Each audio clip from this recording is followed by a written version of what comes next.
Hey everybody, Walter here. Thanks for checking out the channel. The top 5 worst DC movies are up right now over on Channel Awesome's YouTube channel that features me, Ayana, and Heather counting down the top 5 worst that DC has to offer. And make sure you go ahead and watch that video first before you continue watching this one, as we're going to be comparing the worst of DC, which is Catwoman, that is our #1 worst DC movie, versus the worst of Marvel. I did a top 5 worst Marvel list last year, and what topped that list was Howard the Duck. The terrible movie, Howard the Duck. So we're going to go ahead and compare the worst of Marvel versus the worst of DC. What's worse, Catwoman or Howard the Duck? Let's get into it. So I did get out most of what I wanted to say about Howard the Duck in my top 5 worst Marvel movies list, but I will reiterate here that this is just such a weird, strange movie that came out in the 80s, and we have Leah Thompson in this movie from Back to the Future, so it's so strange seeing her and, you know, the guy from Ferris Bueller, the principal or whatever, who was in, I think, Beetlejuice and stuff. He's in this movie as well as, like, this really weird guy gets possessed by the aliens. And this is just... It's a George Lucas production, which is another weird thing about it. Everything about this movie just screams so bad it's good. This is very much like a car wreck that you can't look away from. I mean, it's so terrible and weird that you are invested somewhat in what's happening you can't look away. You just can't look away at what's happening on screen. It sort of plays out like a kid's movie, but it's also not a kid's movie. It's got a lot of very uncomfortable sexual moments in it, and with the duck and human and bestiality stuff going on, and it's very, very out there. But I can say that there is stuff to laugh at in it. At least there's stuff that we can go back in. I mean, there's the duck boobs, there's duck condoms in this movie, very strange stuff, but we can laugh at that stuff. It's not as much of a chore as other movies to get through. It's just such a poorly conceived idea for a film. And it created something very unique. At the very least, I could say that it's a unique film. And it did top the worst of Marvel because of just how out of place a lot of these things are and how truly awful some of the stuff in it is. But is it like the worst movie I've ever seen? No, it's not the worst movie I've ever seen. Like I said, at the very least, it is entertaining, it's unique, and it's very different in all the wrong ways, but at least there's something to get out of it when you're watching it. If you've never seen it, I'd suggest maybe checking it out. I mean, just go into it knowing that it's sort of a so bad it's good movie, and, let me know what you think of Howard the Duck in the comments below. Now, I had purposely avoided watching Catwoman until watching it for this list. I knew it was bad, I knew it was terrible, and I, on purpose, did not want to waste my time watching this film. But for the job, that's what I did. I checked out Catwoman, and we all agreed, me, Ayana, and Heather, that this was clearly the worst DC movie. I know this film has a bit of a complicated history. They were trying to make a spin-off from Batman Returns starring Michelle Pfeiffer, which was going to be a solo Catwoman movie. That eventually, over the years, morphed and turned into this, starring Halle Berry.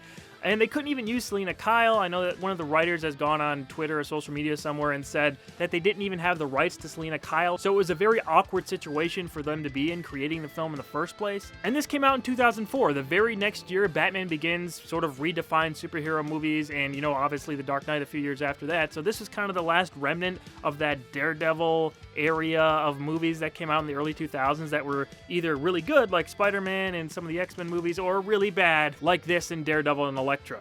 I didn't think Halle Berry was all that bad in her sort of innocent girl thing she was playing before she turned into Catwoman, so I mean, that stuff, with her anyway, her acting wasn't the worst. It was after she turned into Catwoman and got breathed on by the cats and stuff that she started to really go downhill. I think she won a Razzie for this or something, so well-deserved on that end, unfortunately. But everything with, like, rubbing the catnip in the face and walking around on furniture like cats and stuff, it was just... I mean, some of that stuff kind of worked in Batman Returns with Michelle Pfeiffer, but it was utilized in such a better way, and that was such a weird movie that a lot of that stuff worked. This is presenting, I don't know what kind of tone they're going for here. Boring? Is boring a tone? The VFX are really bad, the acting is really bad, the story is really stupid, the villain is bad. The editing I want to talk about really quick, because man, some of this stuff, I mean, when I see stuff on the big screen, when I'm at a theater, and I see a lot of shaky cam or stuff, something like that, I mean, I'll get really annoyed, and after a while, if it keeps happening and happening and happening, I'll get a little tiny bit queasy. But that's just on a big screen. That's in a movie theater. I was watching this at home on my TV, and they were quick cutting stuff and shaking things when, like, it wasn't necessary whatsoever. Like that basketball scene and a couple other examples from that movie. That was starting to actually get to me. That was starting to make me a little bit dizzy and stuff. I mean, Ayana said it best in the top 5 worst DC movies video. Everything about it is just terrible, including the costume. I mean, we had such a cool costume in Batman Returns with Michelle Pfeiffer's Catwoman. In this, it's just like a bra and like ripped up leather pants and a crappy mask. And I'm still waiting for Catwoman to be done right on screen since Michelle Pfeiffer. I mean, obviously this was horrible. Dark Knight Rises, I'm really not a big fan of. I think the movie's okay, but compared obviously to Dark Knight and Batman Begins, it pales in that comparison.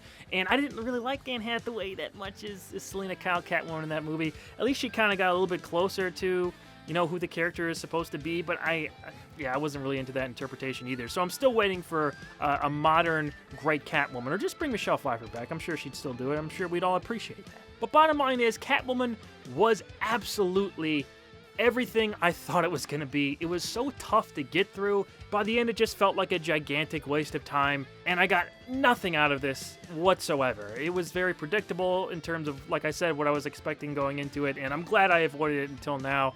But hey, I got to put it in the top 5 list, and we all agreed it was the worst DC movie, so I mean, it was kind of a no-brainer there. The question here is, what's worse? The worst of Marvel, Howard the Duck. The worst of DC, Catwoman. I'm going to have to say, pretty much unequivocally, it's going to be Catwoman. Catwoman has absolutely nothing of value in it whatsoever. Like I said about Howard the Duck at least has some so bad it's good moments. It has entertaining scenes in it, for better or for worse. It still has things that you can laugh at, or at least wonder what they were thinking. Catwoman is a bland, boring, terribly made film on all aspects of production, from directing to acting to editing. Everything about it is awful, and I would not suggest watching this if you haven't seen it. It's not one of those movies that I would tell you to go out and see because it's so bad. You have to experience it. It's not like The Room or something. No, this is just a waste of time. You'll feel 10 years older after watching it, and there's no need for that. I wouldn't put that on anybody. So if you haven't seen Catwoman, just avoid it, or just go watch some reviews of it or something. So there you have it. DC wins. They finally beat Marvel.